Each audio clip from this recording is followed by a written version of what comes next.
Hola chicos, bienvenidos a prepararlaselectividad.com. Vamos con un nuevo vídeo de biología y en esta ocasión, bueno, comienzo tema nuevo. Voy a empezar el estudio de la célula, la descripción de la célula, y el primer vídeo va a estar dedicado a lo que es la teoría celular, ¿de acuerdo?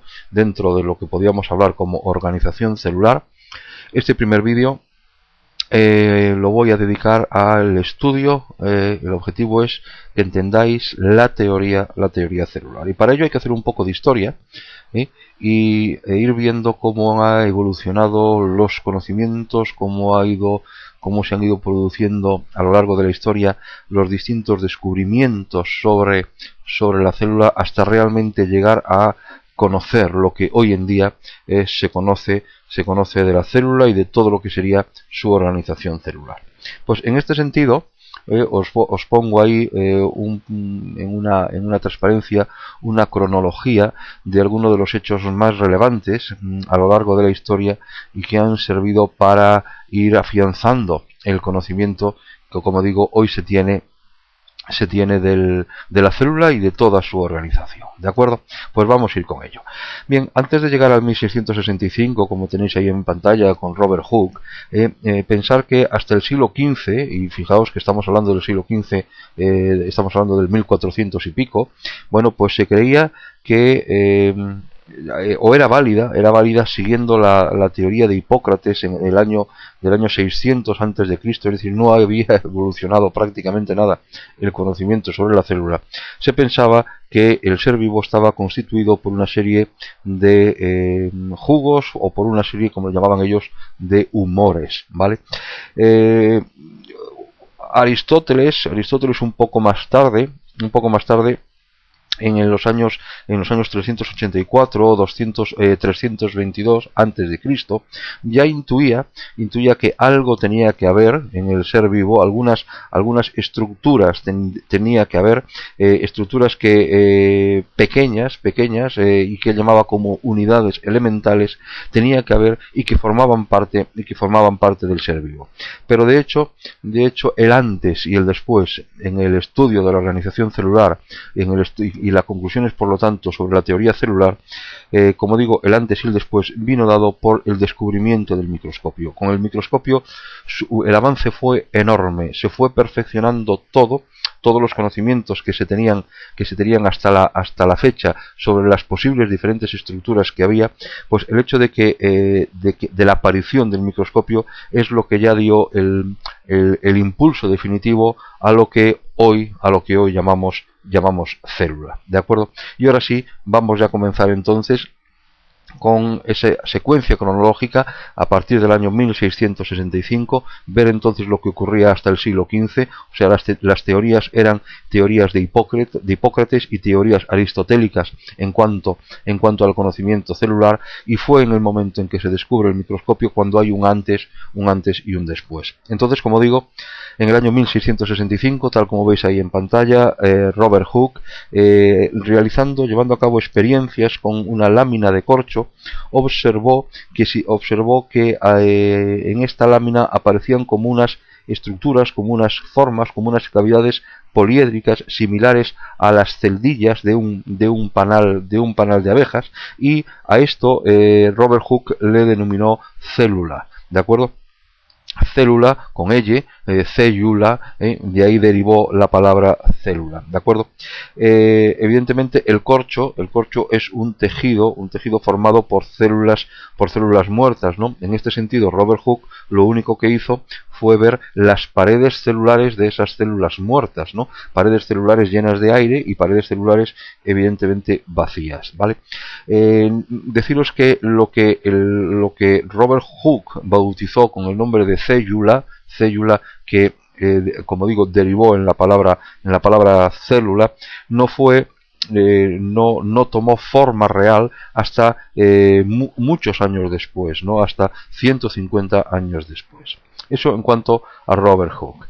El siguiente científico fue Leeuwenhoek, en los años 1680-1720, y este ya fue ya fue una de las primeras personas que observó células vivas, ¿no? Y en este caso fueron los espermatozoides y las células sanguíneas, ¿de acuerdo? Descubrió también Leeuwenhoek la presencia de bacterias, de microorganismos en el agua, e incluso llegó a realizar los primeros esquemas, los primeros trabajos sobre estas bacterias, ¿de acuerdo? Como digo, se están poniendo los pies, se están poniendo las bases, ¿vale?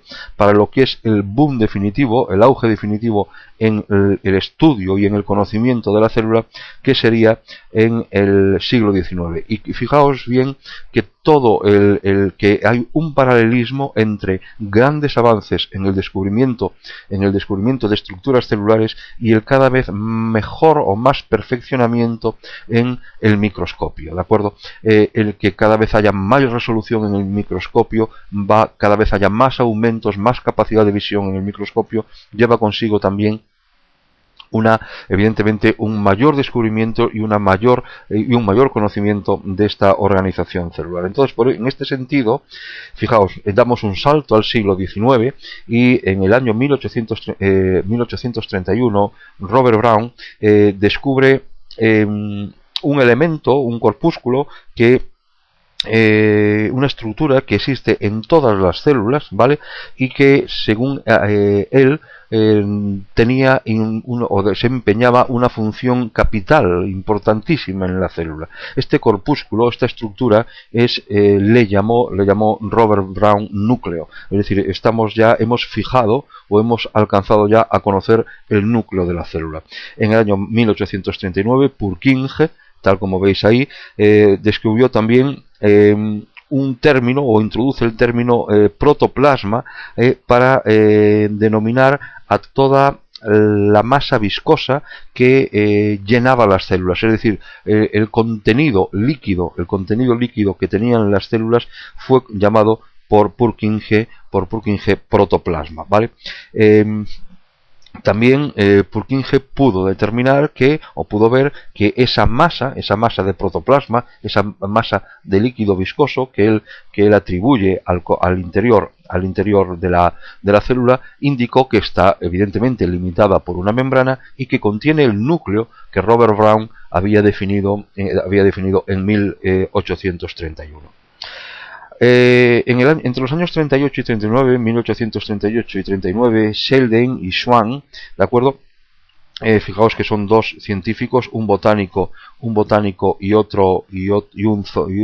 zoólogo. Bueno, pues también en base a los conocimientos que se tenían hasta la fecha sobre la organización y sobre la estructura celular, y en base desde luego a sus propios conocimientos y a sus propios trabajos, fueron los primeros que enunciaron la teoría celular, ¿no? La teoría celular, que viene a decir como que todos los seres vivos están constituidos por células. Esta es la teoría celular del año 1838-1839, propuesta por Sheldon y Schwann, ¿vale? Todo ser vivo está constituido por células, ¿vale? Pero también está claro que ellos conocían que los seres vivos estaban formados por células, pero ninguno sabía cómo éstas se originaban, ¿vale? Esto no fueron capaces de conocerlo. Virchow, en el año 1855, logró indicar que toda célula procede de otra célula, omnis cellula ex cellula, ¿no? que sería el dicho, que sería la frase en latín, ¿no? Toda célula procede de otra célula ya existente. Y esta frase fue asociada a la teoría celular propuesta por Sheldon y Schwann. Con ya la teoría celular en vigor, perfectamente demostrada, parecía que existía una excepción, y que esta excepción se encontraba en el tejido nervioso. Y digo que parece que tenía una excepción, porque el tejido nervioso mostraba una serie de estructuras, de fibras interconectadas, en la que daba a entender de que no existían unidades celulares en esa estructura.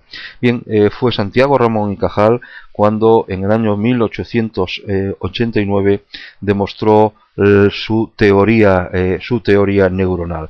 El profesor Ramón y Cajal decía que este tejido también está formado por la asociación de unas células individuales, y estas células individuales las llamó neuronas, ¿de acuerdo? Estas células van a presentar unas prolongaciones gracias a las cuales se va a producir la transmisión del impulso nervioso. Gracias a estas terminaciones es la causa de que el impulso nervioso pueda ser transmitido de una célula a otra, ¿vale? De esta manera, con los descubrimientos del profesor Ramón y Cajal, la teoría celular quedó ya de una manera completamente definida.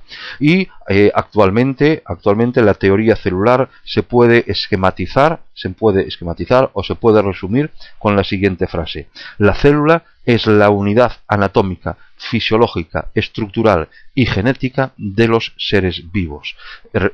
Es clara y clave. La célula es la unidad anatómica, fisiológica, estructural y genética de los seres vivos. Es anatómica o estructural de los seres vivos. ¿Por qué? Porque todos ellos están formados por células, bien sea una en el caso de los seres unicelulares o bien sean varias en los casos de los seres pluricelulares. La célula es la unidad fisiológica, o también dicho la unidad funcional. ¿Por qué? Porque en cada célula es donde se van a realizar todas las reacciones químicas vitales o que ese ser vivo necesita. El conjunto de esas reacciones químicas es lo que se conoce como el metabolismo celular, tanto anabolismo como catabolismo. La fisiología de un ser vivo, por lo tanto, es el resultado de todas las actividades que realiza la célula y de la interacción entre las células que forman ese ser vivo. Y también, como dice la teoría celular, la célula es la unidad genética. ¿Por qué es la unidad genética? Porque cada célula procede de otra célula, omnicélula ex célula. O sea, cada célula procede de la división, de una división anterior. Y en esta división hay una transferencia de información de una célula madre a una célula hija, de una célula parenteral a una célula filial, ¿vale? El siglo XX, los avances que se están produciendo en el desarrollo celular han sido y son enormes, debido a que las técnicas con las que se investiga cada vez son mejores. Ha aparecido la microscopía electrónica, con lo que esto ha revolucionado a partir del año 1931 por los aumentos y por la capacidad que tiene de poder identificar nuevas estructuras. El avance ha sido espectacular, como digo, tanto en el conocimiento de la célula como en el de las funciones que representa. ¿De acuerdo? Pues esto es el vídeo que os que quería grabaros sobre la organización celular, y en concreto, el primer vídeo sobre la organización celular y en concreto sobre la teoría celular. Espero que lo hayáis entendido. Si tenéis alguna duda, por favor, comentádmela, y como siempre, gracias por ver los vídeos y gracias por estar ahí.